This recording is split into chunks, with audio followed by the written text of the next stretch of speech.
और स्पेशली जो बुमराह है उसने बहुत ज्यादा डिफरेंस क्रिएट किया। मेरा नहीं ख्याल कि इस वक्त बुमराह की कोई भी बॉलर वर्ल्ड क्रिकेट में उसको कम्पीट कर सकता है, क्योंकि जिस एक्यूरेसी के साथ, जिस लाइन एंड लेंथ के साथ और जिस स्पीड के साथ और जिस स्विंग के साथ, एबिलिटी के साथ, कंट्रोल के साथ वो बॉलिंग कर रहा है, वो किसी भी दुनिया की टीम को आउट क्लास कर सकता है। तो मेरा ख्याल है कि डिफरेंस बहुत बड़ा बुमराह की बॉलिंग का, और सिराज ने बहुत ज्यादा इंप्रूव किया। इंडियन बैटिंग का तो किसी को डाउट नहीं था, मगर बॉलिंग में थोड़ी सी डेफिशिएंसी थी जो बुमराह, सिराज और ये अश्विन और जडेजा के साथ वो बिल्कुल कवर अप हो गई। ठीक है, लेकिन जो यकीन दफे इंग्लैंड के खिलाफ अनाउंस की है, मैं समझता हूँ बैकफायर हो जाएगा। पाकिस्तान क्रिकेट टीम जो बांग्लादेश से टेस्ट सीरीज जीती थी, शायद मैं गलत हूँ, ख्वाब देख रहा हूँ, पाकिस्तान टेस्ट सीरीज हरी है, तारीखी टेस्ट सीरीज हरी है। कोई शर्म करें, कोई हया करें, ये क्या पाकिस्तान की आवाम के साथ मजाक हो रहा है? मेरे हाथ में व्हाइट बॉल है, किस बेवकूफ ने इनको मशवरा दिया व्हाइट बॉल का टूर्नामेंट कराएं? ये जुट्टाला लीग जो बांग्लादेश के हाथों 2 टेस्ट मैचेस में जिल्लत अमेज शिकस्त के बाद पाकिस्तान ने अपनी लेजेंड से भरपूर एक टेस्ट टीम का ऐलान किया है, जिसने इंग्लैंड के खिलाफ टेस्ट सीरीज खेलनी है अपने होम ग्राउंड्स के ऊपर। और हमने कुछ नहीं सीखा। बांग्लादेश के हाथों जिल्लत अमेज शिकस्त, शर्मनाक शिकस्त, इबरतनाक शिकस्त के बावजूद भी हम पाकिस्तानियों ने कुछ नहीं सीखा। और बांग्लादेश जैसी टीम जो कि कमज़ोर टीम थी, जो इंडिया के सामने चेन्नई के अंदर कैसे भीगी बिल्ली की तरह टेस्ट मैच खेल के हार गई, हम उसके हाथों 2 टेस्ट मैचेस में बुरी तरह हम मार खा गए। और अब हमने इंग्लैंड के खिलाफ, जो कि बांग्लादेश से के मुकाबले में कहीं बड़ी टीम है, कहीं उससे ज़्यादा मजबूत टीम है, उसके सामने हम वही स्क्वाड मैदान में उतारने जा रहे हैं जिस स्क्वाड ने हमें बांग्लादेश के हाथों रुस्वा करवाया। हम क्या फैसले करते हैं? क्या हमने अपनी क्रिकेट को बड़ा मकाम दिलाना है? बजाय कि हम आगे बढ़ें, हम तो उल्टे कदमों के ऊपर पीछे की तरफ चल रहे हैं। मैं पहले आपको तलाश कर रहा है, और वो रेड बॉल वाला कोच आपके व्हाइट बॉल की प्लेयर तलाश करता है और देखता फिर रहा है। तो अजीबोगरीब खिचड़ी है, मुझे तो कुछ समझ नहीं आ रहा कि पाकिस्तान क्रिकेट बोर्ड चाहता क्या। ऑलराइट, पाकिस्तान क्रिकेट में चल क्या रहा है किसी को भी समझ में नहीं आ रहा कि पाकिस्तान क्रिकेट बोर्ड की समत क्या है, एक्शन है क्या है, और किस अंदाज से पाकिस्तान क्रिकेट बोर्ड को चलाने की कोशिश की जा रही है। इंडियन क्रिकेट के हवाले से कि जिस तरह से उन्होंने 280 रन के बड़े मार्जिन से जो चेन्नई में टेस्ट मैच खेला गया, बांग्लादेश को शिकस्त दी है। अब्दुल रऊफ बड़े बुलंद बांग दावे कर रहे थे बांग्लादेश के कप्तान शंतु साहब, और कह रहे थे इस तरह पाकिस्तान को हराया, इंडिया को भी सरप्राइज करेंगे। लेकिन क्या फर्क है टीम इंडिया में और टीम पाकिस्तान में? क्योंकि आपने पाकिस्तान का ड्रेसिंग रूम शेयर किया हुआ है, इन और आउट आप अच्छी तरह से जानते हैं। क्या वजह है कि इंडिया की क्रिकेट फ्लरिश कर रही है और हम यहां पे बांग्लादेश से भी व्हाइट वॉश हो जाते हैं? देखिए, मैं एक तो आपको चीज बताऊं कि ये जो टेस्ट मैच हुआ, पहले मैं इस पे बात करता हूं, क्योंकि ये कोई इतना बुरा बांग्लादेश ने बर्ताव नहीं किया। थोड़ा सा एक पार्टनरशिप थी जिसकी वजह से ये बिल्कुल नीड डाउन चले गया। अदरवाइज बहुत अच्छा कॉन्टेस्ट हो सकता था, बड़ा क्लोज कंपटीशन होता। 144 फॉर 60 उसके बाद जो अश्विन था और जडेजा, उन्होंने एक आउटस्टैंडिंग किस्म की इनिंग खेली, और वो उन्होंने जस्टिफाई किया ना सिर्फ अपनी प्लेस को, बल्कि जो उनकी मेजोरिटी थी उसको भी। तो इस वजह से उन्होंने कंप्लीट जो फेलियर था इंडिया का उसको बताया। अगर वो जल्दी 200 रन पे या 250 पे आउट कर लेते इंडियन टीम को पहले इनिंग में, और जो डिजर्व करते थे बांग्लादेश की टीम, थोड़ी सी फील्डिंग में थोड़ा सा कोई उनकी थोड़ा सा प्रॉब्लम नजर आया। अगर वो कैचेस वगैरह हो जाते तो फिर मेरा ख्याल है कि इंडिया 200 ना कर सकता पहली इनिंग में। तो उस वजह से बांग्लादेश की आज टोटल टेस्ट मैच निकलता चला गया। दूसरी जहाँ पे उनकी आपने बात की है कि वो फ्लोरिश इंडियन क्रिकेट क्यों कर रही है, क्योंकि उनका डोमेस्टिक जो सर्किट है वो बहुत ज्यादा स्ट्रांग हो गया, उसमें बहुत ज्यादा कंपटीशन आ गया, बॉलर्स में भी आ गया, बैट्समैन में भी आ गया। उन्होंने बहुत ज्यादा शफलिंग नहीं की अपने डोमेस्टिक क्रिकेट में, उन्होंने चेयरमैन में शफलिंग नहीं, उन्होंने क्रिकेट बोर्ड में शफलिंग नहीं की। उनको एक कम्प्लेक्स नहीं है कि वो बाहर से गोरा कोच मंगवाएंगे और ट्रेनर और सारा स्टाफ वहां से मंगवाएंगे और वो सारा सिस्टम उनका सॉल्व करेगा। तो आप फिर जो कॉम्पिटेंट लोग हैं उन्होंने उनको साथ इन्वॉल्व किया, जो उनके पुराने कॉम्पिटेंट पढ़े लिखे वेल एजुकेटेड लोग थे उनको उन्होंने साथ रखा। वो नामों पे नहीं गया कि जी कपिल देव या श्रीनाथ ने बहुत ज्यादा टेस्ट मैच इंडिया से खेले हैं तो उनको बॉलिंग कोच लगा दे।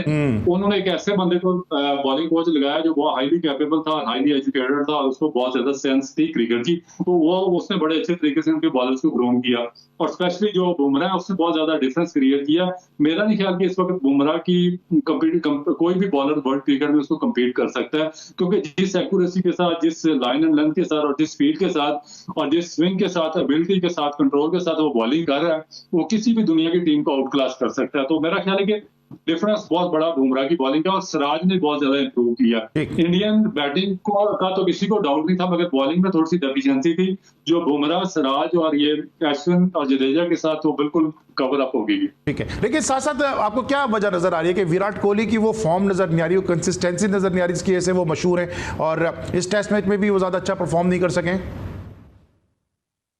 देखिए, विराट टाइम आता है, मेरा ख्याल है कि उन्होंने बहुत ज्यादा इंडिया के लिए उनकी अचीवमेंट्स हैं, और इंडिया को इतना ज्यादा प्रॉब्लम इसलिए नहीं होगा कि उन्होंने बहुत ज्यादा प्लेयर डेवलप कर दिए उनकी रिप्लेसमेंट पे। जायसवाल उनके पास है, शुभमन गिल है, केएल राहुल है, ईशान किशन है, फिर पेंट है, और उसके बाद और काफी प्लेयर्स हैं जो पीछे लाइन में लगे हुए हैं। तो अगर वो गंगोली जगह छोड़ भी देते हैं या फिटनेस का कोई इशू उनको हो जाता है या आउट ऑफ फॉर्म होते हैं, तो उनकी रिप्लेसमेंट पे उनके पास प्लेयर्स हैं, जो कि पाकिस्तान क्रिकेट बोर्ड को सोचना चाहिए कि हमारे पास रिप्लेसमेंट क्यों नहीं। ठीक है, अब कानपुर टेस्ट होने वाला है, फ्राइडे से कानपुर टेस्ट का आगाज हो रहा है और कहा जा रहा है कि केएल राहुल की जगह सरफराज खान को खेलना चाहिए, लेकिन इम्कानात यही है कि रोहित शर्मा शायद टीम चेंज ना करें। मेरा नहीं ख्याल कि इतनी ज्यादा चेंजिंग वगैरह करेंगे, क्योंकि इस टीम में बहुत अच्छा परफॉर्म किया, डोमिनेट किया पूरा टेस्ट मैच इन्होंने, तो ये सेम टीम के साथ ही इनको मेरा ख्याल है कि ये जाएंगे। अच्छा, कपिल देव ने एक स्टेटमेंट दिया, उन्होंने कहा कि जब तक फिट है और फॉर्म है रोहित की और विराट की, इन दोनों को कंटिन्यू करना चाहिए। किस हद तक आप इस स्टेटमेंट से एग्री करते हैं? देखिए, वो उनकी फिटनेस भी है, उनकी फॉर्म भी है, वो स्कोर भी कर रहे हैं, और उसके बाद वो जो बड़े बड़े इवेंट्स हैं उनमें मैच भी जितवा रहे हैं। आप देखें कि वर्ल्ड कप में जो रोहित शर्मा था, जो इंडिया में वर्ल्ड कप हुआ उसमें रोहित शर्मा की, विराट कोहली की परफॉर्मेंस आउटस्टैंडिंग रही है। फिर T20 वर्ल्ड कप में बहुत अच्छी उन्होंने इनिंग खेली है। फिर ऑस्ट्रेलिया में उन्होंने, और जो वर्ल्ड चैंपियनशिप क्रिकेट का फाइनल हुआ उसमें उन्होंने बहुत अच्छी क्रिकेट खेली है। तो आप एक आध परफॉर्मेंस पे इनको ड्रॉप नहीं कर सकते, क्योंकि ये वो लोग हैं जिनके साथ साथ रह के जो यंगस्टर्स हैं वो इंप्रूव भी करेंगे, सीखेंगे भी, ड्रेसिंग रूम भी शेयर करेंगे, और इनमें मैच्योरिटी भी आएगी, और फिर एक टाइम आएगा कि वो सारे इनको रिप्लेस कर लेंगे, और फिर मेरा ख्याल है कि एक बेस्ट टाइम होगा, आइडियल अपॉर्चुनिटी होगी इनके लिए रिटायरमेंट। ठीक है, अब इस टॉपिक पे मेरा आखिरी सवाल है कि WTC के फाइनल में आप इंडिया को देख रहे हैं? देखिए, मेरा ख्याल है कि अभी टू अर्ली है इसको कहना, तो अभी आपके ऑस्ट्रेलिया और इंग्लैंड में उनको खेलना पड़ेगा। क्योंकि रोहित ने कहा ना पिक्चर अभी बाकी है, ये ट्रेलर था, पिक्चर अभी बाकी है। देखिए, अगर ये बांग्लादेश खेला पहला टेस्ट मैच थोड़ा सा ऊपर नीचे हो जाता, जिस तरह बहुत अच्छी हसन महमूद ने बॉलिंग की थी, और अगर एक आध विकेट उनको जो कैच पकड़ा जाता स्पेशली, तो रिजल्ट डिफरेंट हो सकता था।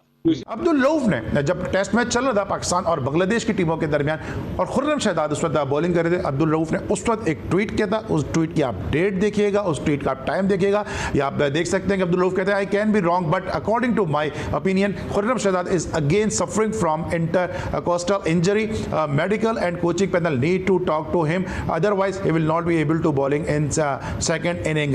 ये अब्दुल रऊफ का ट्वीट है, ये आपके सामने स्क्रीन पर आपने देख लिया कि अभी जो है वो नेक्स्ट सीरीज जो इंग्लैंड के खिलाफ खेली जाने वाली है उसमें जो है वो खुर्रम शहजाद जो है वो टीम का हिस्सा नहीं बन सके। अब्दुल्ला, आप मुसलसल इस हवाले से बात करते हुए नजर आते हैं कि फिटनेस नहीं है, तालीम की कमी है, नॉलेज का फुकदान है, और हमने देखा कि आपका ये ट्वीट जो आपने उस वक्त किया था जब वो बॉलिंग कर रहे थे, आज वक्त ने आपकी इस बात को सच्चा और सही साबित कर दिया। देखिए, ये कोई मेरा पहला ट्वीट नहीं है, मैं इनको बार बार आगाह करता हूँ। देखिए, हारिस रऊफ की जब इंजरी हुई थी तो मैंने इनको कहा था कि उसको वर्ल्ड कप में ना लेके जाएं, उसका प्रॉब्लम है, उसको साइड स्ट्रेन हो सकती है। फिर यही हुआ कि इंडिया में जो वर्ल्ड कप हुआ उसने स्ट्रगल किया, उसको बाहर होना पड़ा। फिर मैंने नसीम शाह का इनको कहा था कि उसको रोटेटर कफ इंजरी है, अगर आपने इसको कैरी ऑन किया एशिया कप में तो उसका भी प्रॉब्लम हो सकता है, मगर इन्होंने इसको कैरी ऑन किया और फिर 6 महीने तक वो वर्ल्ड कप से भी बाहर हुआ, एशिया कप से भी बाहर हुआ।